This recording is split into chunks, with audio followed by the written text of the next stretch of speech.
આપણે એક સરસ મજાની ગેમ રમવાની છે. અહીંયા મેં વિરુદ્ધાર્થી શબ્દો લખેલા છે ઘણા બધાય. બબ્બે શબ્દો છે જોડીમાં. તો હું જે શબ્દ બોલું એનો વિરુદ્ધાર્થી શબ્દ પર તમારે વર્તુળ કરવાનું છે. ચાલો તૈયાર? ચાલો. કાળું. Very good. કાળું તો ધોળું. સરસ. ચલો. અંદર. અંદર. અંદર.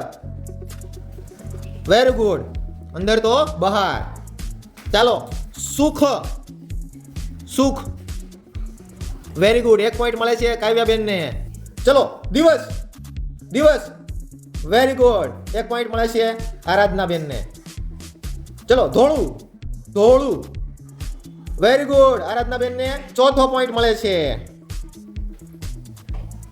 મોટું. મોટું. મોટું. મોટું. Very good. મોટું તો નાનું. કાવ્યાબેનને 1 પોઈન્ટ મળે છે. કાવ્યાબેનને 2 પોઈન્ટ થયા છે. ચાલો. રાત. રાત. Very good. કાવ્યાબેનને 3જો પોઈન્ટ મળે છે. 3 પોઈન્ટ. ચલો. દુઃખ. દુઃખ.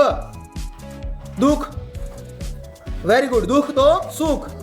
5મો પોઈન્ટ મળે છે આરાધનાબેનને. ચાલો. નાનું. નાનું. નાનું. નાનું. નાનું તો મોટું. Very good. 6 પોઈન્ટ મળે છે. તો આરાધનાબેન છે એ વિજેતા બને છે. આરાધનાબેન માટે તાળી પાડી દો.